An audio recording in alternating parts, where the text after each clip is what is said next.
بسم اللہ الرحمن الرحیم۔ حدیث نبوی صلی اللہ علیہ وآلہ وسلم۔ ابو صالح سلیمان نے بیان کیا کہ مجھ سے عبداللہ بن مبارک نے بیان کیا، ان سے یونس نے اور ان سے زہری نے بیان کیا کہ مجھے عروہ بن زبیر نے خبر دی، اور ان سے عائشہ رضی اللہ تعالی عنہا نے بیان کیا کہ میں نے جب ہوش سنبھالا تو اپنے والدین کو دین اسلام کا پیروکار پایا۔ کوئی دن ایسا نہیں گزرتا تھا جب رسول اللہ صلی اللہ علیہ وآلہ وسلم ہمارے صبح و شام دونوں وقت تشریف نہ لاتے ہوں۔ پھر جب مسلمانوں کو بہت زیادہ تکلیف ہونے لگی تو ابو بکر رضی اللہ تعالی عنہ نے بھی ہجرت حبشہ کا ارادہ کیا۔ جب آپ برگ الگماد پہنچے تو وہاں آپ کی ملاقات کارا کے سردار مالک ابن دغنہ سے ہوئی۔ اس نے پوچھا، ابو بکر کہاں کا ارادہ ہے؟ ابو بکر رضی اللہ تعالی عنہ نے اس کا جواب یہ دیا کہ میری قوم نے مجھے نکال دیا ہے، اور اب تو یہی ارادہ ہے کہ اللہ کی زمین میں سیر کروں اور اپنے رب کی عبادت کرتا رہوں۔ اس پر مالک ابن دغنہ نے کہا کہ آپ جیسا انسان اپنے وطن سے نہیں نکل سکتا اور نہ اسے نکالا جا سکتا ہے، کہ آپ تو محتاجوں کے لیے کام کماتے ہیں، صلہ رحمی کرتے ہیں، مجبوروں کا بوجھ اپنے سر لیتے ہیں، مہمان نوازی کرتے ہیں اور حادثوں میں حق بات کی مدد کرتے ہیں۔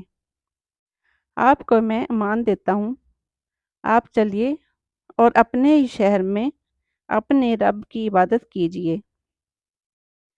چنانچہ ابن دغنہ اپنے ساتھ ابو بکر رضی اللہ تعالی عنہ کو لے کر آیا اور مکہ پہنچ کر کفار قریش کے تمام اشراف کے پاس گیا اور ان سے کہا کہ ابو بکر جیسا نیک آدمی اپنے وطن سے نہیں نکل سکتا اور نہ اسے نکالا جا سکتا ہے۔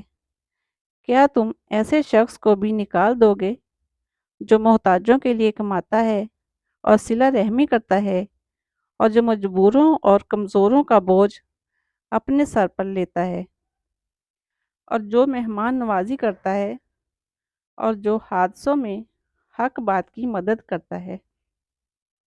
چنانچہ قریش نے ابن الدغنہ کی امان کو مان لیا اور حضرت ابو بکر رضی اللہ تعالی عنہ کو ایمان دے دی۔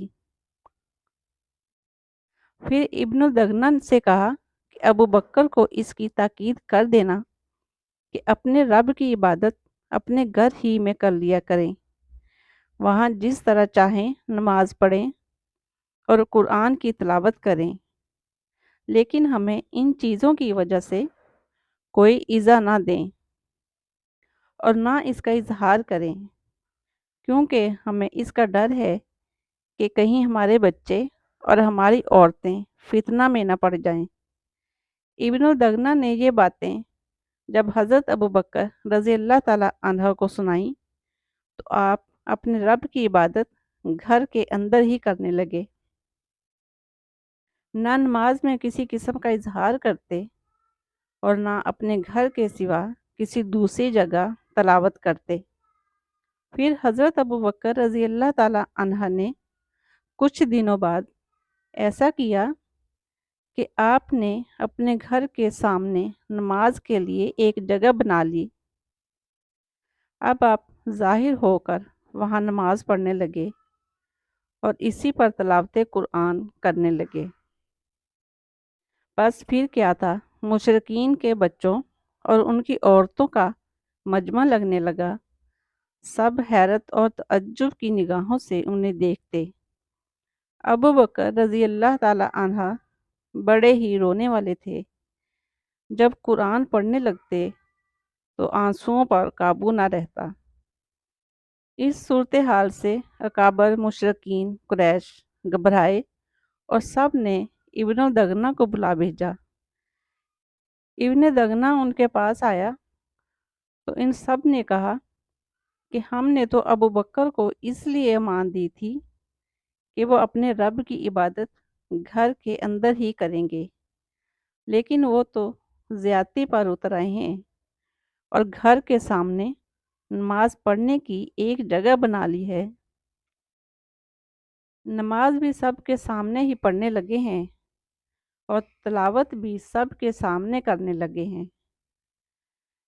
ڈر ہمیں اپنی اولاد اور عورتوں کا ہے کہ کہیں وہ فتنہ میں نہ پڑ جائیں، اس لیے اب تم ان کے پاس جاؤ۔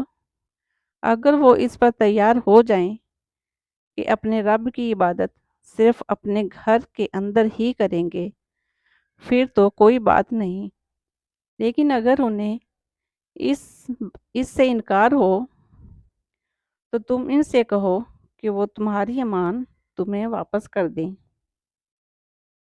کیونکہ ہمیں یہ پسند نہیں ہے کہ تمہاری امان کو ہم توڑیں، لیکن اس طرح انہیں اظہار اور اعلان بھی کرنے نہیں دیں گے۔ حضرت عائشہ رضی اللہ تعالی عنہا نے بیان کیا کہ اس کے بعد ابن دغنہ حضرت ابوبکر صدیق رضی اللہ تعالی عنہ کے پاس آیا اور کہا کہ آپ کو معلوم ہے وہ شرط جس پر میرا آپ سے عہد ہوا تھا، اب یا آپ اس شرط کی حدود میں رہیں یا میری امان مجھے واپس کر دیں، کیونکہ یہ میں پسند نہیں کرتا کہ عرب کے کانوں تک یہ بات پہنچے کہ میں نے ایک شخص کو امان دی تھی لیکن وہ امان توڑ دی گئی۔ حضرت ابوبکر رضی اللہ تعالیٰ عنہ نے فرمایا کہ میں تمہاری امان تمہیں واپس کرتا ہوں، میں تو بس اپنے اللہ کی امان سے خوش ہوں۔ رسول کریم صلی اللہ علیہ وآلہ وسلم ان دنوں مکہ ہی میں موجود تھے۔ آپ صلی اللہ علیہ وآلہ وسلم نے فرمایا کہ مجھے تمہاری ہجرت کا مقام دکھلایا گیا ہے۔ میں نے ایک خالی نمکین زمین دیکھی ہے جہاں کھجور کے باغات ہیں اور وہ دو پتھریلے میدانوں کے درمیان میں ہے۔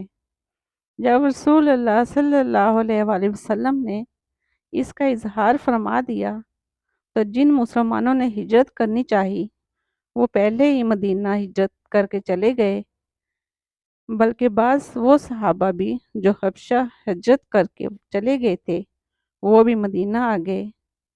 حضرت ابوبکر صدیق رضی اللہ تعالیٰ عنہ بھی ہجرت کی تیاریاں کرنے لگے تو رسول اللہ صلی اللہ علیہ وآلہ وسلم نے ان سے فرمایا جلدی نہ کرو، امید ہے کہ مجھے بھی جلد ہی اجازت مل جائے گی۔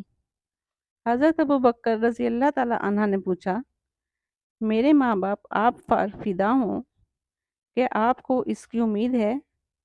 آپ صلی اللہ علیہ وآلہ وسلم نے فرمایا کہ ہاں ضرور۔ چنانچہ حضرت ابوبکر صدیق رضی اللہ تعالیٰ عنہ رسول اللہ صلی اللہ علیہ وآلہ وسلم کا انتظار کرنے لگے تاکہ آپ کے ساتھ ہجرت کریں۔ ان کے پاس 2 اونٹ تھے، انہیں 4 مہینے تک وہ ببول کے پتے کھلاتے رہے۔